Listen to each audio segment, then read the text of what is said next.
Welcome back for another exciting video. Today is going to be a race video. We are going to be racing all these buggies and quads.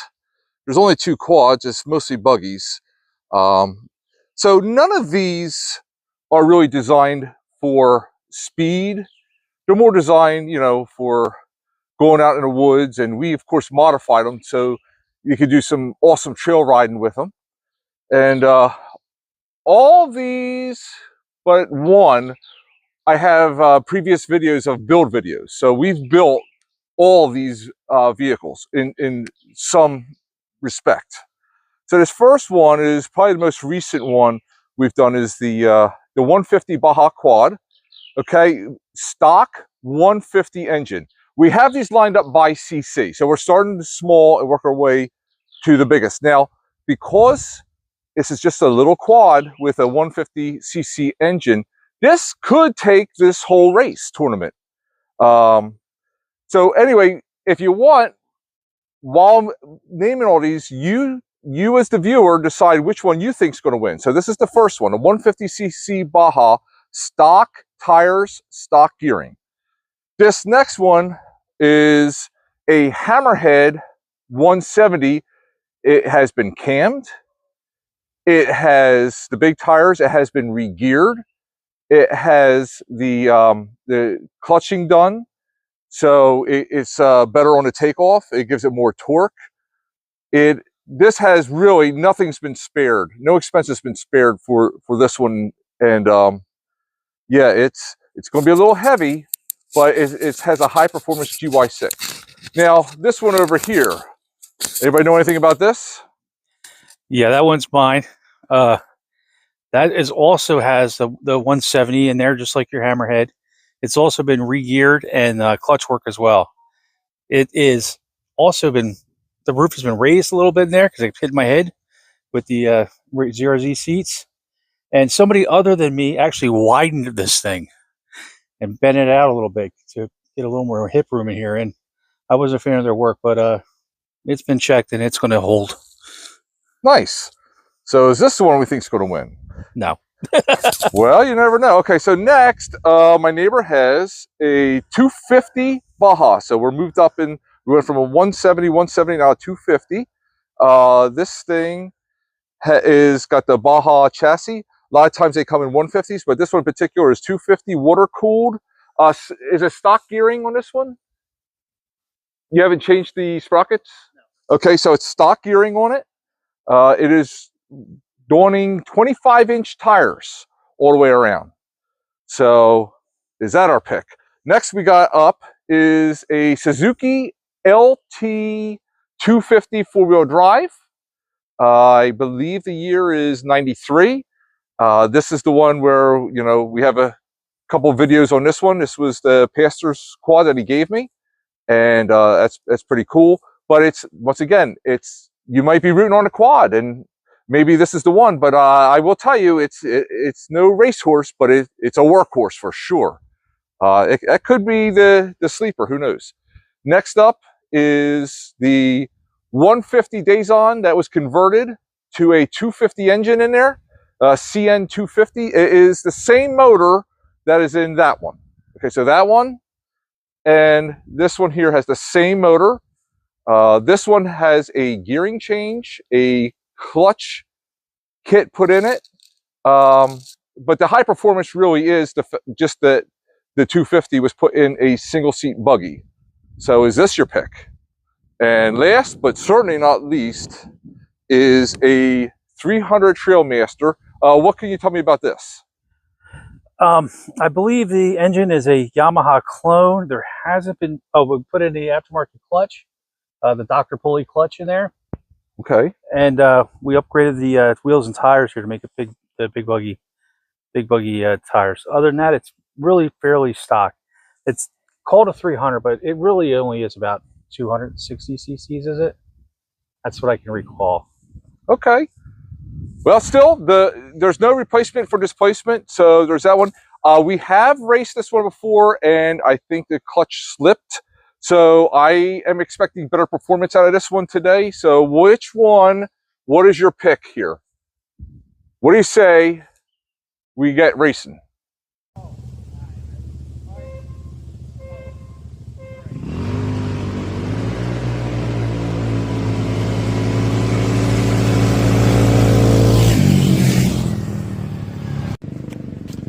Okay, so we got the 150 carbide versus the 250 reaction.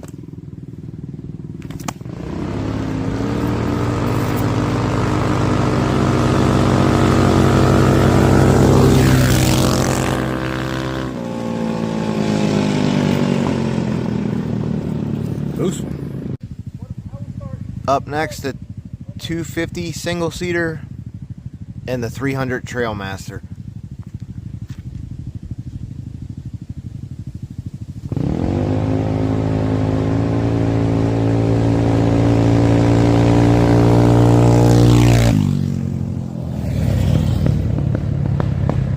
All right, so our first segment of racing is over. So between these two, the Hammerhead was victorious. The Carbide, which was the best race of the day, against the 250 Baja, the Carbide took that one. And the 250, now the 300, the clutch was slipping. Unfortunately, it is what it is. But the 250 took it. So this semifinals, we're going to put the 250 against a 250 quad.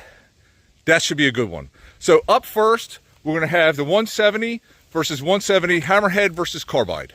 The 170 Carbide versus the 170 Hammerhead. Should be a good one.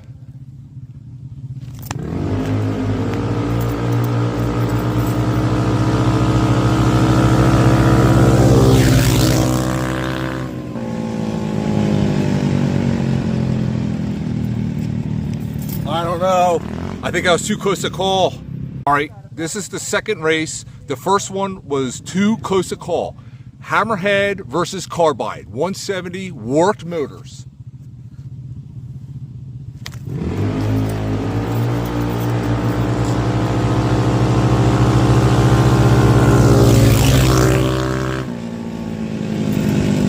All right, I think that time we had a clear winner. Okay, this is the 250 buggy versus the 250 quad. Let's go.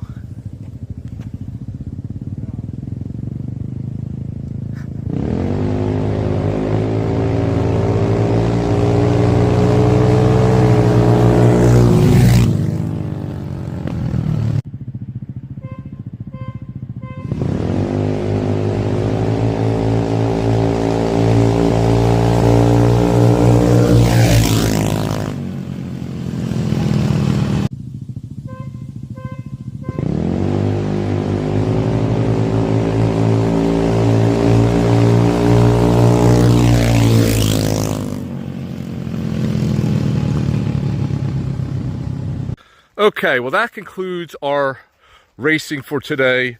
The Hammerhead did really good, a lot better than expected. I thought that that little quad, that little 150 quad had done a little better. But the Carbide and the Hammerhead, I mean, I think it just really came to a flip of a coin on which one was faster. But the Hammerhead did squeeze it out this time, but I mean, it was really tight racing. The 250 did about what I thought it was going to do, and it was a tight race between that and our champ over here. And this 300, we're gonna put a little thought into that because it did slip the clutch. So had that not slipped the clutch, different outcome, but hey, that's racing. But today, the 250 swapped single seater reigned supreme. However, by a narrow margin. If you notice, we had to rerun the race, the championship race between that and our 170 Hammerhead over there because it was that close. But that goes to show you, you could take one of those GY6s and you could really modify it and get some more horsepower out of it, because that definitely made a difference. A stock Hammerhead would never, ever have ran with that 250 single seat.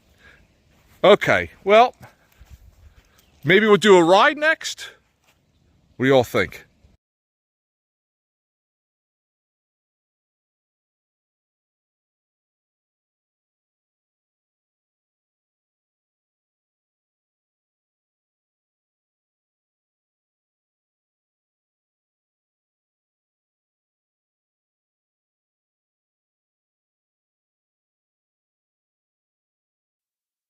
Okay, that video was a ton of fun to make today. A lot of good racing. These vehicles, we don't claim that any of them are fast, but it's fun to bring all the projects out and see how they stack up against each other. Really enjoyed that. Special thanks to my buddy Pat, my buddy Keith. Couldn't have done a video without you guys. A lot of fun. I hope it was fun for you guys as well. Now it's time for the verse of today. The verse of today is a nice, easy one. It's John 11:35. Jesus wept. That's all. Very profound verse, because when you think about it, Jesus is also the God of the universe that can do anything. Jesus was walking with Mary and Martha to their brother's funeral. Their brother just died, and he felt very sad about it, and he wept. And a lot of people didn't think that made any sense, because couldn't Jesus just raise him from the dead? Couldn't Jesus just fix everything and make it all better? Yes, he could. In fact, he did. He did raise Lazarus from the dead, but he took the time to understand what they're going through. Folks, I'm recording this video on Memorial Day, where a lot of people are remembering the ones that have lost, the heroes from our country, the people that served in wars and died. But also, it's a time that people kind of remember the loved ones they've lost and the things they've lost and the sorrow they feel. And some people think the God of the universe doesn't care. But the truth is, the God of the universe does care. And yes, he can fix everything. And he's going to wipe away every tear. But understand this, the God of the universe that wants a relationship with you cares about your sorrows, cares about you, and loves you very, very much in a way that you really got experience to understand. And you have an opportunity to understand by having a relationship with Jesus. Get into his word and find out how you can have a relationship with him. The Bible says that if you seek him, he will find you. Seek him in his word. That's all I have for you today. Guys, I hope you enjoyed the video, because I know I did. Like, subscribe, and hit that notification bell. Thanks so much for tuning in.